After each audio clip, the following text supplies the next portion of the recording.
Hey everybody, welcome to Whack A Roll Vagabonds. My name is Luke, I'm your GM, and I'm also the father to an amazing snapping turtle by the name of Big Chungus. Hi, my name's Tom. I was working as a waitress in a cocktail bar when you met me, and I'm playing Phalark, the half-elf sorcerer. Hi, my name is Dora. I play Philippe, and this quarantine has turned my brain into mush. And I'm Al. I'm 2 for 3 on exploding eggs whenever I try to boil them, and I play Yaga. Alright, so the last time we left the party, you guys were all travelling north towards Daleen. As you drive, Theb kind of looks at you all and says, alright, so, the most obvious route through the Haglands, we can probably get there by nightfall, but we'll have to go through Daleen Customs. Now, is there going to be any problems with that for any of you? No. I cast Minor Illusion and say no. I did tell Phalark about this bounty poster, but it was at the end of the last episode that we did mine. Yeah. So, yeah. Like, Phalark, you have a bounty, so good luck. No, I cast Minor Illusion on myself. Not Minor Illusion. Prestidigitation? Wait, no, I don't have Disguise Self. Shit. Oh my god. I have a That's fine. disguise kit? No, I've got the Quick Change Charm. Okay. I can use that. Does that just as outfits, Tom? Yes, but outfits can cover faces. What? Okay. Okay. Okay, my big question here is, are you going to tell Theb that you have a bounty? Please I do. mean, she travelled she travelled with me before to, like, this sort of area. Yeah, but she's maybe Right. looking for just some transparency from you. Like, she knows you have a bounty and she wants you to admit it. Hey, Feb, remember the Boundless Riches that you came with me to unearth from that wee chest? Yeah. Yeah, Them weren't there. Those Boundless Riches were not mine in the first place, so I'll take care of it, but just letting you know, buddy. Yeah, I understood that they weren't yours, Phalark. What does this have to do with the checkpoint? I'm a wanted man! Do you have a bounty on your head, Phalark? I thought we all did. I thought that's kind of what brought us together. Oh no, sweetie. I'm a child. And there's a bit of a as the bike stops, and she just turns to look at you, lifts her goggles up, and goes like, "You make everything impossible, Phalark. Do you have a way to get through the bounty, the checkpoint without being seen?" I'm figuring it out. Don't worry. If you are struggling, I have 1 level 4 spell slot for polymorph. Oh my god. Oh my god. I could paint different facial features on you. You see the God. things that people can do in makeup. They can completely transform their face. I could do Well. that to you. Yeah. All right. Alternatively, there is Thieves Run. Eh? Thieves Run. It's a And why do you It's know a small- best thieves run? Well, they usually do when the guards are coming, don't they? Theb just stares at you. Anyway. Hey. It's a small passageway that goes through the wall a little bit west. We'd have to go through the canyon, but we would be potentially we'd have to go through Wither Canyon, but it would be potentially a safer route if you don't have a secure way of getting past the guards, Phalark. I'm checking my spell list. I'm sure I had something, but oh, it's I've got my fucking quick change charm. I can change my outfit. That's not all I've got really though. How do you not have a disguise kit? I have a disguise kit. I don't know how I don't have a disguise kit. Like, so. I have a disguise kit, Phalark. How do you not have a disguise kit? And I have a disguise kit. Well, I don't know. Kappa just goes, meow, and holds out a disguise kit. Well, can somebody lend me a disguise kit? Yeah, you can have mine. I think I'm just gonna give it to Philippe and let him make me up. Cool. That would be a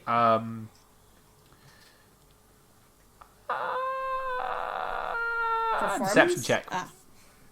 Deception check from Philippe. Hello. Is this Can where we the get curse advantage comes by in? using the quick change charm to add to the disguise? No. Bollocks. In essence, Tom, like, the wanted poster does not say, be on the lookout for wanted thief Phalark, who always wears blue jeans and a top hat. Yeah. Like, you know, it doesn't matter what you wear, it's a drawing of your face. Fine. That's a non-nat 20. Oh, that's a good one. Okay. Hell yeah. So- Also, we now remember that my disguise kit is canonically inside a biscuit tin. Oh, yeah, it is. Oh yeah. Well, now time for one of my favourite things that I get to do in my life, which is, Dora, please describe what you do to Phalark's face. Great. So Remember how nice I am to you. So Philippe's gonna put some like shadowing on the nose to make it look a bit more crooked at the top and a bit more sort of bulbous at the bottom. Because if I recall, I think you've got quite a pointed nose. Yeah, kind of. And he's also, because obviously the one thing is that it's easier to make things look thinner than to make things look bigger. So he's gonna sort of like really hollow in your cheeks a bit, and also give you a bit of a bum chin as well. Okay. Just like little things, and maybe the odd sort of like sort of mole, and a few more like extra freckles and stuff, and Great. yeah, like Cool. I'm gonna take the flowers out of my hair and tie his hair back and stuff as well, Cool. just to totally change it up. Disguise is on, and This is the carriage- canonical appearance of Jimmy Fingers. and the carriage gets into queue to pass through the gate. Now, it takes you a while to get up to the gate, but when you do, you see a few guards that are still stopping carriages as Yaga saw, and holding up a couple bits of paper either side with Phalark's face on it. Now, could you all please give me a perception check? Yes. Because 17. 13. 12. Al, you are. So remember, like I said, this is a really long queue of like traffic. Yes. You, from your position that you can, from your position in the sidecar, Yes. you notice something that the others can't really see. You see a line in the dirt in the road, and you're kind of like, that's odd. And then you sort of see as a carriage moves over it, it sort of flashes up. Oh. Shit. You And got your fucking magic science back. You goddamn bitch. You just wanted us to go through the thieves' run. no, I I can nat see your hidden 20'd. train, you bitch. No, I nat 20'd the roll for perception. Fucking This is a line of the spell magic. If you pass over it without doing anything to it first, then the disguise potentially. Well, no, there's no. Wait, there's no arcane in the disguise, is there? Nah, it's No. paint, bitch. Shit, I'm stupid. I also just realised I had an item that we could have used. Why? One of my sweeties. Oh yeah, Grandma's strawberry candies. After eating, the user morphs into an elderly person for the next 30 minutes. Anyway, Well, do you know what? I tried to outplay y'all, but I played myself. So you Yeah, played yourself. this is why special effects in movies are so much better than CGI. It's the same idea. CGI can be dispelled. So yeah, the line, you trundle over the line, it flashes up, and Phalark's face still looks awful. The guards kind of look it over and they're like, name. Jimmy Fingers, boss. Alright. Jimmy Fingers and the others pass. And you are allowed past the checkpoint. Nice. It's not fair. There was going to be a T-Rex in the Thieves' Run. Ah, Are you Too bad. what? Now we're definitely not going there. Yeah, there was going to be a fight between a T-Rex and two bullets. Aubrey. Yeah, you were going to get to fight a T-Rex, guys. And this is... So, there's a running thing in my D&D games, right? Where no one ever lets me use a T-Rex. They always manage to avoid the T-Rex fights, or any fight with something that petrifies, they will always avoid it. You begin to trundle into the Haglands. Let me just have a look here. You enter the Haglands. Now, the Haglands around the town of Malton are a nasty place. They're filled with toxic plants, gross, humid air, really difficult to navigate swampy terrain. So, Phalark is tossed out of the carriage a little bit before the town. Theb drives her bike in and hires, in essence, a place to park it for a while, and then the four of you meet up again. While Phalark, you know a lot of these woods, you are heading east towards the eastern edge, and those areas are alien to you. You know that. Yeah. And you also know that you were warned against traveling too far east, as that's where the marsh becomes controlled, in essence, by the maidens. That's their terrain. Okay, cool. Well, for Fab. now, let's just stay off the roads, guys. There might be really cool bandits. No. We stay on the path. Any path you find, we stay on it. Do you understand me? That's an interesting way to approach a swamp, dear. What if you see a different path? Do you take that path? Or do you stay on it this involves you stay on the path you are on at all times. I cannot stress this enough. Do you understand me? Very well. I could be communing with the ground right now to try and locate them, but whatever, it's fine. We'll do it your way. Yeah, it's fine. Like, clear she knows so much more than anybody else. Yaga, what were you saying about communing with? I am just straight pulling that out of my ass. But, you know. Unfortunately, an NPC has questioned you on it. So Yeah. No. It's fine. I'm fine. I'm looking at my spell list to find a way to justify. Come on, Yaga, you can do that, right? Just. This is awkward, and I love it. Nah, this isn't in fucking. Do you know what a 4th level spell is? Locate creature. Okay, let me double check the locate creature. Yeah, I also actually need to pull that up. Describe or name a creature that is familiar to you. You sense direction of the creature's location as long as that creature is within 1,000 feet of you. Mm-hmm. You know that you're going to be travelling like at least a day on foot, which would put them outside the range of that. Nah. Oh, bet would actually. Shit. Damn it. I guess we just go east. You could I will say you can still tempt it if you want. I mean, yeah, I'll like still like do the whole show of it. I'll get down on my knees and dig my hands into the dirt and like cast locate creature just to. So you actually cast it? Yeah, I do, because we're going to be traveling for more than a day. So which means I'll get my spell back. You very much think to yourself like, I'm going to cast this spell, like a little bit like JK. It's not going to happen. As you put your hands in the dirt, and you cast locate creature, and you name the Maidens of the Mire. Mm-hmm. Brilliant.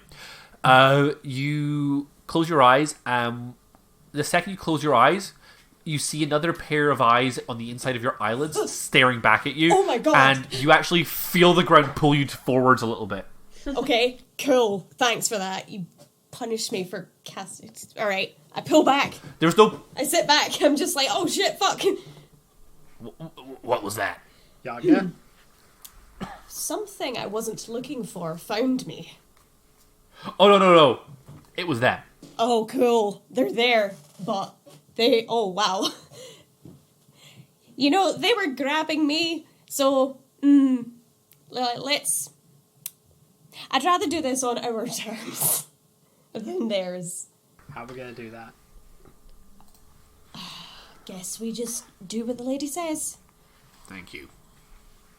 You guys start to make your way through the swamp. Now, you walk for a long time, and it does take a long time to navigate these areas.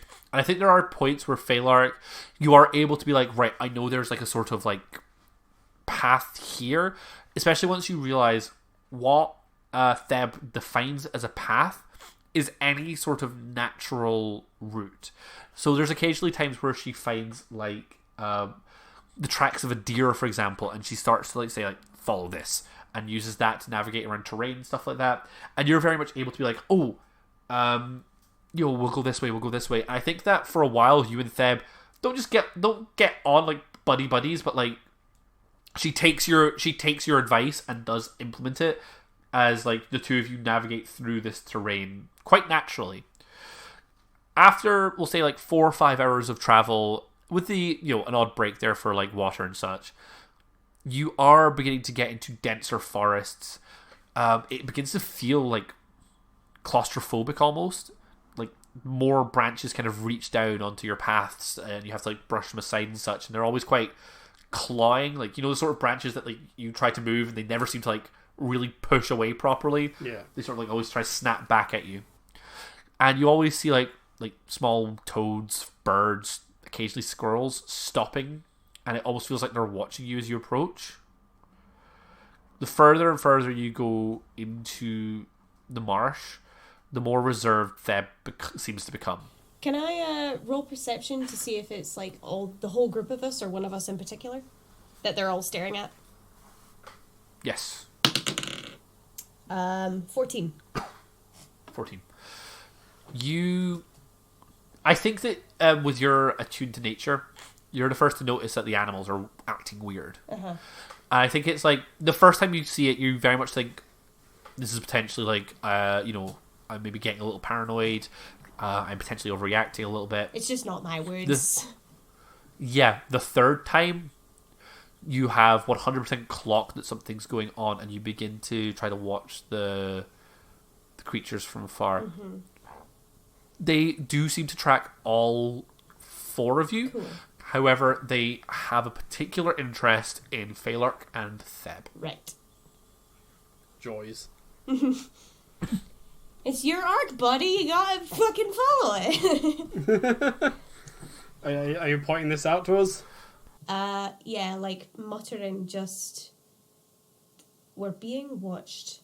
And, well... Philippe and I are not the focus, let's just say that. I guess it just looks around and... But frogs like me, Sure.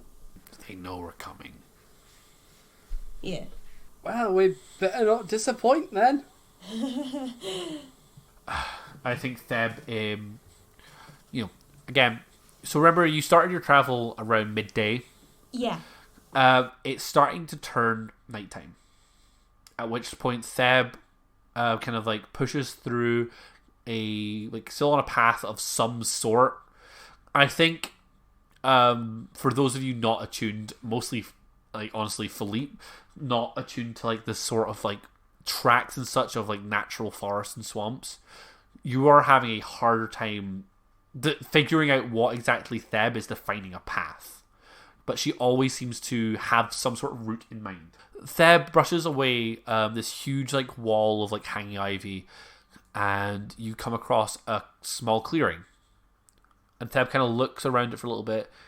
She sort of like takes a deep breath, and she just sort of like closes her eyes for a second and says, "All right, it's late. We can set up a camp here if none of you have any issues with that." No, it's... I've got dark vision. How circular is this clearing?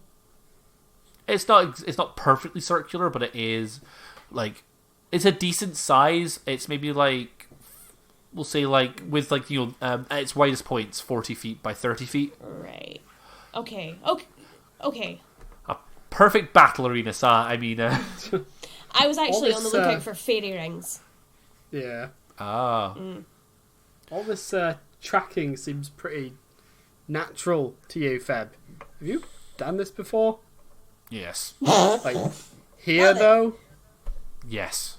Like, to our precise destination here, or just... Not to the exact location, but I know these parts, Phalark. Uh-huh. I presume we're not going to get any backstory detail from that either. Well, not for you. I think she kind of looks at you again and says, "You're right.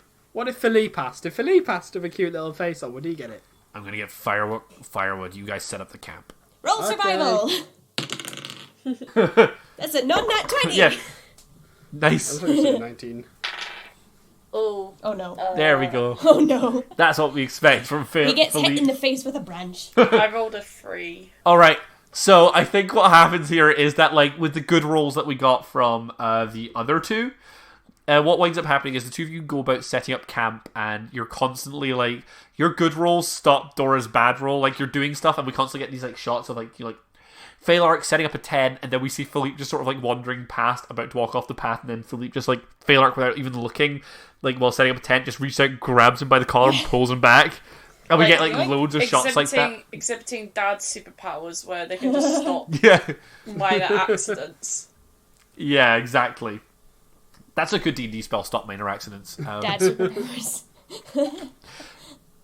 And eventually, with the three of you helping, including in this Theb, not Philippe. I think I'm helping out a lot, thank you. You really do. You eventually get... It's not the most comfortable like little campsite you can, but you make do with what space you have. I think in the dying embers of the night, I think Theb looks at you all and says, I think we should potentially discuss setting a watch. I don't the four of us. I don't have dark vision if that influences anybody's decisions. Okay. Well, neither do I. What about the other two? Yeah, we both do. I've got it. And I don't technically need to sleep. Okay. Philippe, do you have night vision? Yes, I do. Well, how about this then? The fire is going to be brightest on the first and the last shift. Yaga, if you're okay with it, you take the first shift, I'll take the last one. Excellent. That sounds like a deal. And do you two have any preference? I Not would particularly. prefer the second shift because I very much struggle to get up. That's fair.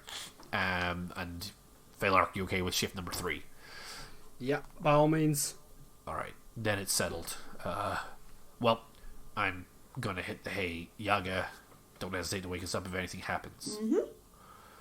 GM, out of story time. Yes. Each one of you is going to take turns taking watch. Now, to break a bit of the magic here, we've discussed it before on Whack-A-Roll, but the way we record is we have a Discord. That Discord has multiple channels. Oh no, it's time for secret call time. Oh boy, oh boy, oh Secret boy. call. Every time that one of our players is on watch, I will be taking them to their own channel where only we can discuss it. And obviously I will be asking them not to reveal anything to anyone else as they come back, so it will only be one-on-one scenes for each of the characters.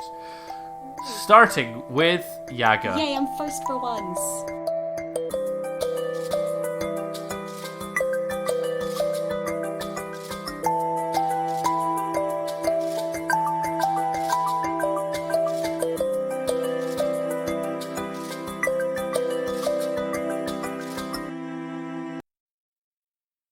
Night begins to fall, and the other three of your companions, they head into their tents and they begin to fall asleep.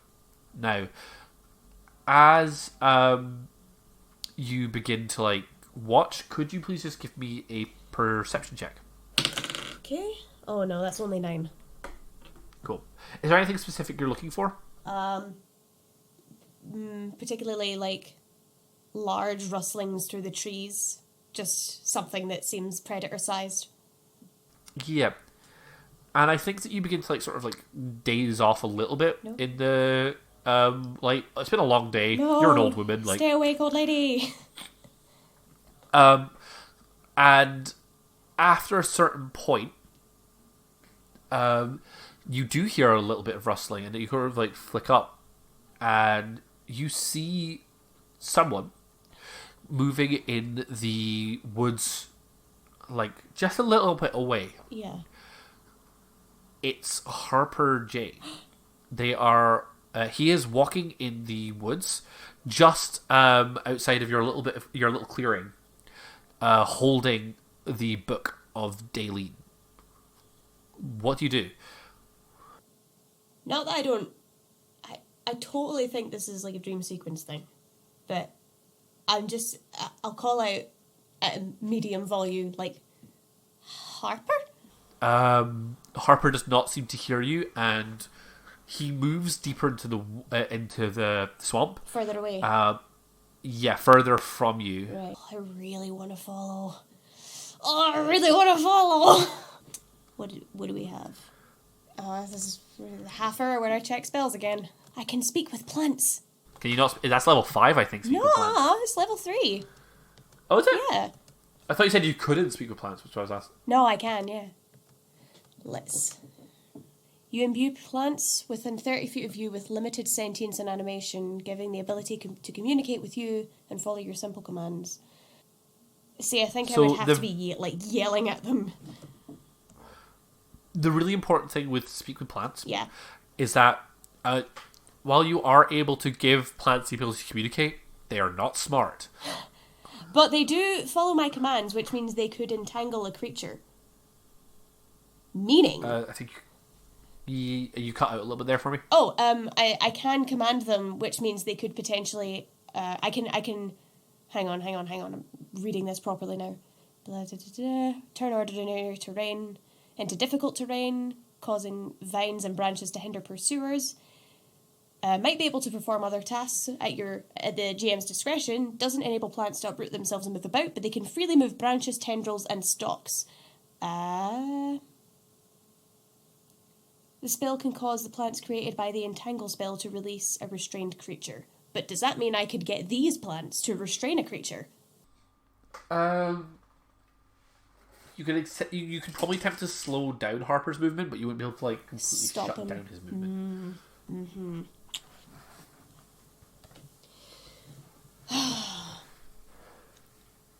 Okay, I want to do that, which, hang on, I'll just mark that off my spell sheet. Cool. Speak with plants, and I'm gonna assume, that I can grab a stick, set it alight, and then run up, so that I'm not in complete darkness. I'm trying to pursue. Okay, fantastic. It's just what you wanted, you bastard. It absolutely is now.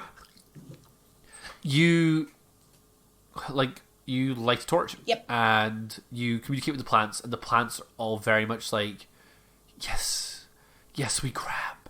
And then, as you light this torch and you dart out of the clearing, you hear the plants whisper all around you, catch him, Oh god. catch him. Oh, this was a dumb idea. At which point, Are you just gonna steal me away from my party? well, what I'm going to say is, this scene is over for now. No, that's not fair.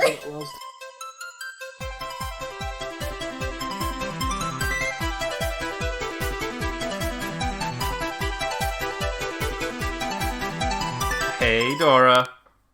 So, after a few hours, I think Philippe naturally wakes up.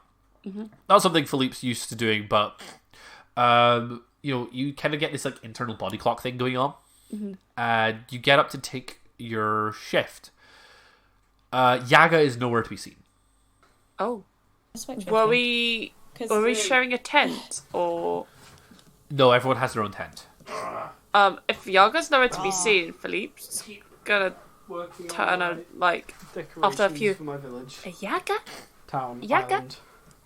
Island. Where are you? Second. Give me a I only have one Give me a extra wisdom room. saving throw, Oh my please. god. You really are on infrastructure.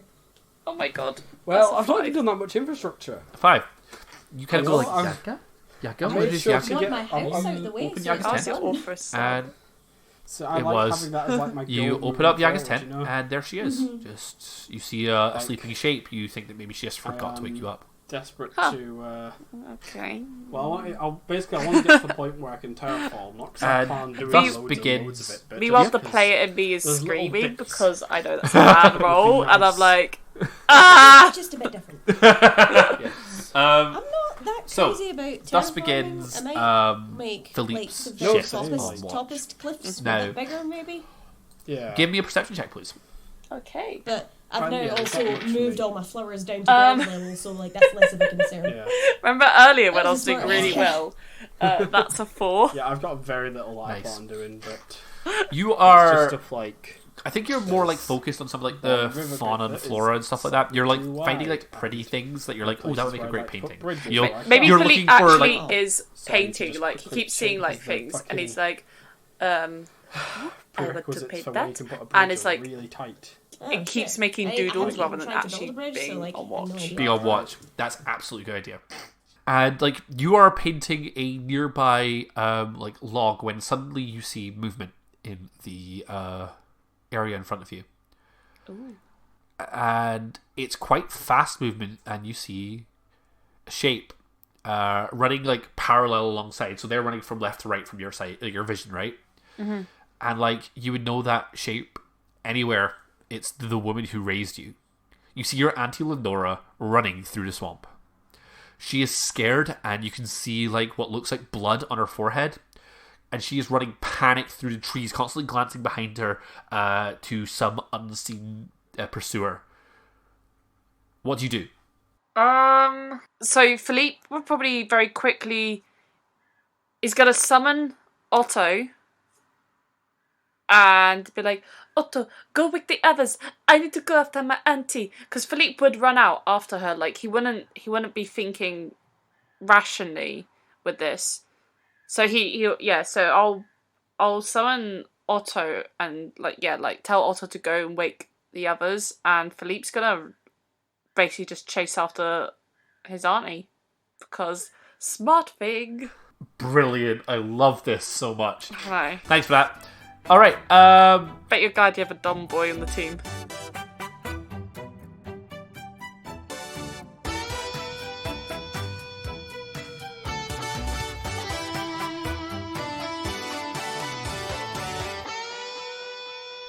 All right. So, it is when you are woken. Yeah. It is a little bit before your shift. You know that. You can feel that. So I just come out of my meditation myself. I'm not woken. No, not by yourself at all. You are woken. There's a possum, like, clawing at the hem of your trousers. Shit. And it just goes, Uh-oh. cool. So Otto was just looking up and going, Otto? What is... Otto dashes out into outside your tent. I guess he, like, looks outside, sees the position of the moon or some shit, and goes, well, it's about time. Oh, no, I've got a wristwatch. It's fine. You do have a wristwatch. I have a wristwatch. It is absolutely not time for your shift yet. But you give me a perception check right away, please. I wasn't resting anyway. What is my perception? This is +1. 9. 9. The only thing you're aware of Is the possum. no, is that both Philippe and Yaga are gone. Wait, so... Alright, so we're all in the same tent and no one else is in it apart from Feb. No, you have different tents. Okay. So I guess I step out. There's no lights on anywhere in 21's tents? No, the campfire is still like flickering very faintly, but like it's dying out.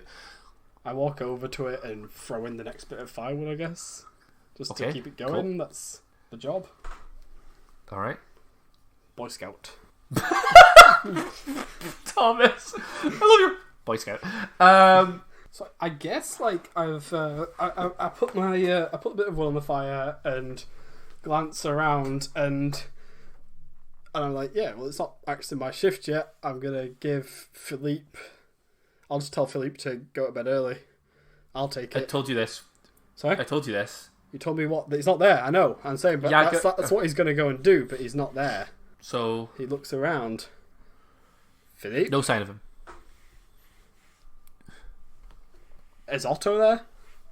Otto is standing at the edge of the circle, like kind of like looking out into the swamp, going. What is it, boy? Philippe, fall down the well. I guess he's gonna he's gonna dubiously walk towards Otto. You find yourself at the edge of the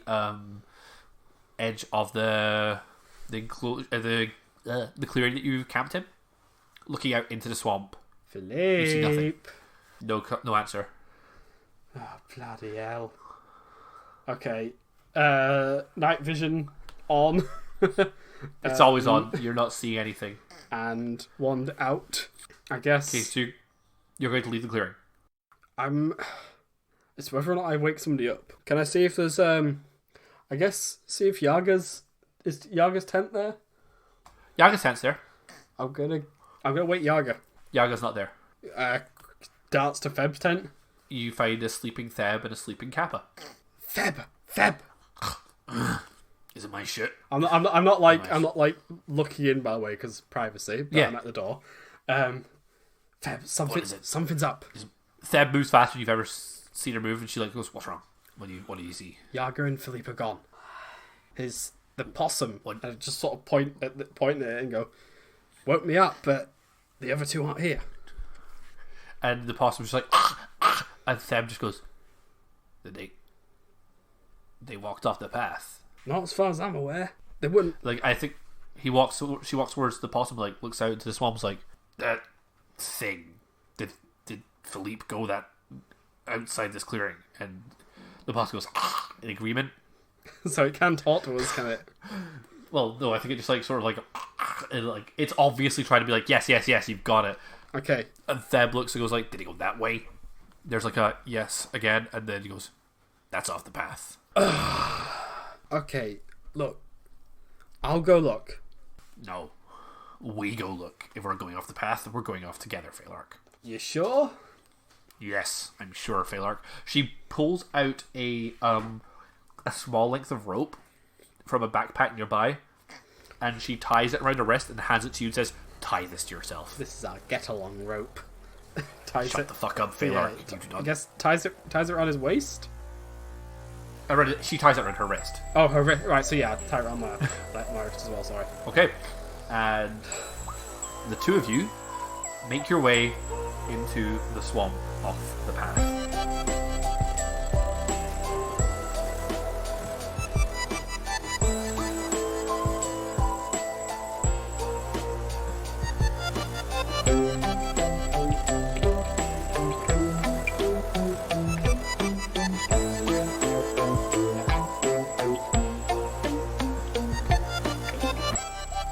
Hey everybody, awkward middle bit section time. Hello, it's been a while. By a while, I mean 2 weeks and 1 day.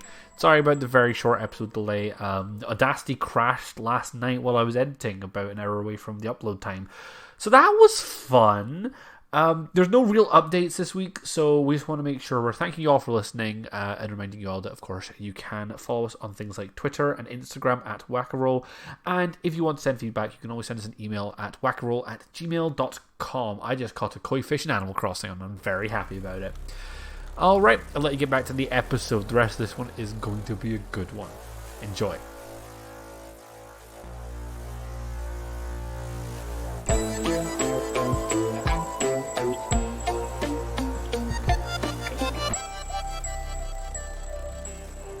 Now, the two of you separately, so to be both clear as what's happened here, the two of you did both follow something into the swamp. Yep. Thus going off the trail. Yep. Mm-hmm. I know, it was stupid. So, I think that very much the two of you both pursue the figures that you were both individually following. And after maybe like a minute or two of chasing, that figure, all traces of them are gone. Yep. Figured something like that. At which point you try to turn around and trace your footprints back, but you are completely and utterly lost. I need to follow the music. You guys wander, like, feeling like you're walking in circles for what feels like a couple of hours. Yaga, you find the clearing first. Oh, thank God. And shortly afterwards, you see Philippe stumble in next to you. It is not the same clearing. Yeah, nah. It's tree jail. You are in a perfectly wooden circle surrounded by red speckled mushrooms. Bad. In the center of this area, growing naturally from the ground, are two perfectly wooden chairs. In front of you is a huge, like wall in essence, like a cliff face of hanging ivy. And as you enter, you hear a voice saying, "Please take a seat." Why? Because that would be the courteous thing to do. And Very the well. courteous thing would be for you to tell me where my auntie is. Oh no, sweetie. The voice says, well, take a seat and we'll have a talk. If I take this seat, what do you want from me? To talk. I promise at this point, taking a seat will start a conversation. And only a conversation. Philippe's gonna be pouting, but he's gonna sit down. Yeah, I very reluctantly, because I have no other choice, gonna set my jaw and take a seat. As much as I don't want to in fiction, and I don't want to in real life. Oh, I'm enjoying this a lot. From the curtain, this vined curtain parts as two hands like reach in and like part it. Behind it, a ginormous person steps out. They have to bend over to fit in this small clearing, and it's not a particularly small clearing. It's like maybe 50 feet by 50 feet. Mm-hmm. Well, it's a 50 feet circle, so. And they have to bend over to like sort of like even appear in it. They don't even move their body through so much as they like just sort of lean close to you. Their hair is made of long green vines woven into cornrows with budding flowers scattered among it. And grass grows from the bottom of its face, which is groomed into a very slick, pointed beard. It has two pairs of eyes, one set white and one set black, like just gently above each other. With glitter gently flickering on its eyelids. Its lips are painted a floral pink, and large wooden hoops dangle from its ears. And on their forehead, there's a golden inked tattoo of a floral cross with twisted vines. And the creature looks at you and says, "Oh, it's been a long time since I've heard mortal beings lost in my forest." You don't have to say anything. My name is She's not a cop. Well, Philippe, it's a pleasure to make your acquaintance. My name is Grania. And where is my auntie? Oh, sweetie. That's twice that line has happened. Like the exact same, where's my auntie? The exact same, oh, sweetie. He just wants to find his aunt. He has questions. Philippe, she's not in this forest. She never was. I think that Grania looks at you and says, your auntie, you want to know where she is? And what is that worth to you, Philippe? Yaga? Philippe, say very little, okay? Listen, you can't have him. He's only small. It's not fair. He doesn't know any better. Grania smiles at you, Yaga. Oh, no. And like, she very much says, you're a wise one, aren't you? I've lived a long time. By human standards. I think that Grania looks at Philippe. Philippe, you have one last chance if you want to answer her question as how much that's worth to you. No. At the end of the day, like, Philippe knows to put his trust in Yaga. And if Yaga is saying... I'm his lawyer. Don't. Yeah, essentially. Like, Philippe is a sweet dumb boy, but he does know when to be a bit cautious. Like, especially if he's being told by someone else, then he'll be like, okay, let's stop. Mm-hmm. I think that Grania looks at you, gives a light-hearted shrug, and then kind of turns back to Yaga and says, well, as much as I would love to just sit and talk, I think we should get down to some sort of business. You said you just wanted to talk, and nothing more, Your Honor. Grania smiles, says, true, but I would also like to posit the question. Would you like to return to your campsite? Philippe's just gonna look at Yaga. Yes. You can do all the talking. I just want to say, Al, it is so much fun playing Fae stories against you because I can hear you thinking to make sure there's no like loopholes in anything that I'm saying, like and it's cogs. great. I'm not like, jokes aside, it's exactly like speaking under oath. Like, say no more than you mean to. Like, don't implicate yourself. Oh yeah, no, I Yeah. fully understand Fae stories. Like, Yeah, but just Philippe wouldn't. Philippe wouldn't. Nah. So I'm just kind of enjoying having a character I know would have zero clue with what's going on. Yeah. Grania looks at you and says, those who get lost in the forest always die in the forest. Unless they strike a deal. Your life, in my eyes at least, and they like flicker all four of their eyes, are already lost. Without my help, you are dead. I think the only thing that is equitable. How much do you know about me, elderly one? Let me just roll for that. Insight? Arcana. Arcana. That's not good. That's only a 14. You know that she has ties to both Phalark and Theb. Mm-hmm. But apart from that, really nothing. You get the idea, given the scenario, that Grania is potentially quite a powerful fae. This is not like... You know of certain faes, like even like hags are fae. Mm-hmm. Things like red caps, little things like that, they are harmless. This is probably some sort of fae noble. Yeah. Like fairy is like a subclass of creature, but it is also a species. This is a species, and those that are like inherent, like pure-blooded fae, are capable of things that you can't even imagine.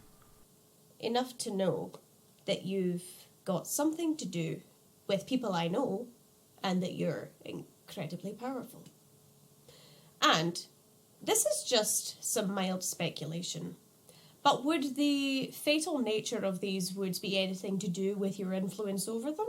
In which case, you both entrap the souls here and then make deals so that they can leave? I think that I think they kind of like go, like as you're like kind of like talking, they're very like sort of like fake humbling themselves, like, you know, like giving like, oh, stop it, you signs when you're like, oh, you're very powerful kind of thing. They're very, very condescending. Uh-huh.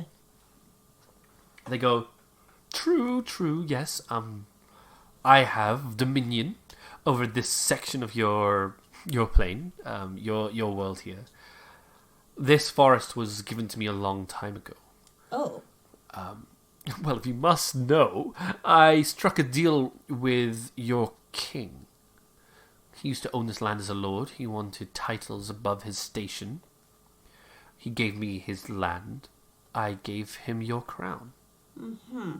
I do, maybe, trap those here, take what I can, and set them back on their merry way. You'd be amazing what it is that your kind part with. What could mortals possibly have that you would deem of value?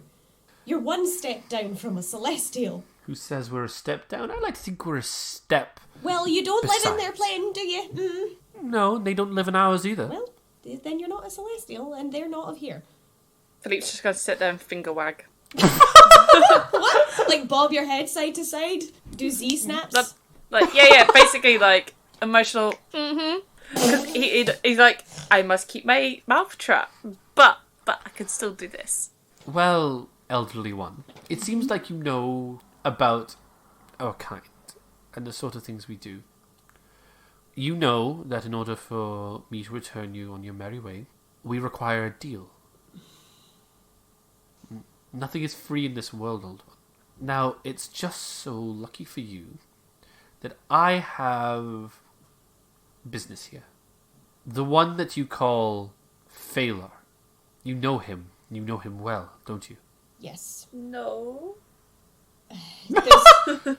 Sweetheart, there's no point in lying. Yes, we know Phalark. And what of it? Phalark and I, we have a long-lasting matter at hand that I require some assistance with. Phalark? Do forgive my derision, but that's a bit hard to believe if you know the man himself. I know the man better than any of you know. Alright. Grania's hand reaches out from behind the curtain, and in the palm of their hand there is a very simple yet elegantly carved flint knife. Grania looks at Yaga and says, "The deal is simple. I will permit both you and the child Philippe to return to your encampment, and no harm will come of either of you. Once you are at that encampment, that protection ends. I can only protect you so far as where you originally came from. All you have to do in return is one of you has to provide Phalark this knife before noon tomorrow." Or what? "If you agree to a deal and renege on that deal, I will kill you." I'm just thinking about trying to lawyer my way around this. Hang on. Well, what if you have me trapped here and let the child go? You're willing to trade a life for a life? Yes. Okay. GM to player time, I think. Oh. No, Al, no, you're not allowed. No, absolutely you are. I just want to make sure we're talking about what the implications of a deal like that would be here. Yeah, I know. If you choose to do something like that to set Philippe free, the deal would be a life for a life. Which potentially means that, depending on how any sort of subsequent scenes play out, I am going to reserve the right to hold the ability to insta-kill Yaga on the table. Okay. Are you happy for me to play with that rule in place? Yes, because I trust your narrative judgment.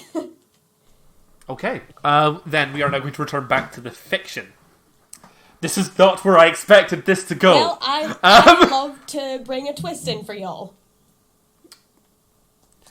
Grania's hand closes around the knife, and they look at you and say, "My species, we don't turn away a fair trade and a life for a life. I can't deny that to be fair, but what I'm asking of you is a small task. The handing of a knife from one to another for 2 lives. Do you really consider that to be a less fair trade than what you're suggesting, old one?" You know, I'd rather go for the devil I know than the one I don't. And I know what happens if I give my life to you right now in exchange for the child's safety. I don't know what's going to happen if either of us hands Phalark that knife. They pull their hand back through the curtain of leaves, and they return a sheet of paper and a quill. And now it lays out, from the wood grows a table. And I think they tap your forehead with just a fingernail, and you are 100% certain that what is in front of you is a legally binding contract to the extent of what you said, which is setting Philippe go would trap you. There is a space on the sheet where you are expected to write your name. And it says that you are your life is forfeit to the will of Grania. Yeah. And the quill is beside the scroll. I take the quill. Okay. And don't have terribly good handwriting. So it's essentially all caps. YAGA. I think that Grania traces their finger across that. Now, GM to player. Yes. I think I know what you're trying to do here. Oh, fuck off. No. I think I know, but I do not think that I do not necessarily want to translate that instantly to Grania knowing. Sure. Yeah. Which is, we discussed very, very early on that Yaga does have a real Yep. name. Yaga is the title. Exactly. Now, I will allow you to make a deception roll with advantage on this. Oh, okay. What's deception on charisma? I don't think I have a mod for that. I'm shaking. Yeah, this is big, Al. You're gambling with your life. I got +1 on charisma. Cool. I believe in you. Okay, with advantage. Okay, 17 + 1 is 18. And, okay, so 18. Okay. Did you say 19? 18. 18. Okay. Grania looks at you, and there's a moment where they're very much like, I don't think you know what you've just offered me. Oh? Now, they look at the contract over and over a couple times. There's a pause, and like the length of the pause is very much like, I think there's like a pit in Yaga's stomach. Yeah, there's a pit in mine. As the pause goes on, and eventually the paper's put back down the table, and Grania looks at you and says, if you sign this paper, Yaga will be mine. Philippe, do you do anything? I mean, I think he'll just be turning and apologising to Yaga, being like, Yaga, I am so sorry. I did not mean to do this. Philippe. There's nothing I can do. Shh, it's okay. I'm just as much at fault as you are. And obviously, like, he wants to be saying that he'll get help, but again, he's terrified of what to say out loud because of Yaga's warning. So, like, generally, Philippe will be staying pretty damn quiet because he doesn't want to make things worse for Yaga. In that case, Yaga, do you sign? Yep. Okay. You sign away on the bit of paper, and I think that Grania looks to Philippe and says, you may go. Run in a straight line. The path will be clear to you, and you will find yourself back at the camp. Goodbye, Yaga. And he's just going to start running. Quickly, go. Shh. Al, you have successfully outplayed a Fae here. I'm not going to lie. What you did worked. However, the reason I was so asking your roll there is you rolled an 18. So did I. Oh, God. Right? Now, what I'm going to say here then is that I think what we're going to play it as is that the Grania is aware of what you are doing. Grania is aware that you are not signing away your life the way that you expect it to. However, what you are signing away is the Yaga. Yeah. The title. Yeah. The role in which it plays, and more importantly, the role in which it plays within you. You were trained to be the Yaga. And the training was that you were trained to be a druid. We are going to figure out how this works, and we're going to have a chat. But what I'm probably going to say is, at this point, the character sheet that you have right now as the Yaga is more or less going to be scrapped. Oh, I have to put spells. Well, potentially. Yeah. Oh my God. We are going to have a discussion for a long time as to what we're going to do to your character sheet. Now, the implications of it, but your link to Yaga is gone. And with that comes a lot of your literal mechanics. Yeah. A lot of your druid training is gone. Like, you have to remember that you were trained to be a druid by the previous Yaga. And that Yaga is now sealed away. You're fucking book 3 Korra right now. I know!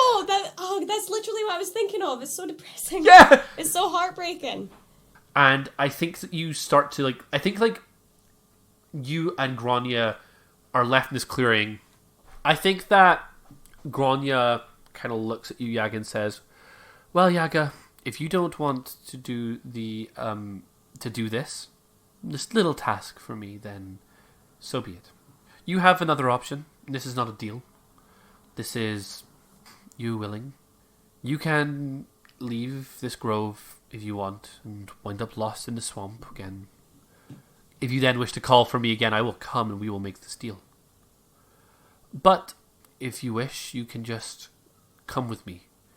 Lock yourself away with the other Yagas and we'll call it a contract. So in meta, throw away my character sheet now, or attempt to get through the swamp, or give Phaelog the knife. I think those right now, in order to move out this scene, are going to be the three scenarios that I think Grania would accept. Yeah. I know her myself. She's a fucking stubborn bull. She's just gonna try and make it through the swamp. All right. So I think that we end this particular scene with just Yaga turning on her heel, walking out. Yep. I like the image of like no words, no nothing, just Bye. Yaga. Yeah, exactly. And I think as you do Grania, like I think we as the audience see Grania like glare after Yaga, like, and Yaga knows that she has made an enemy.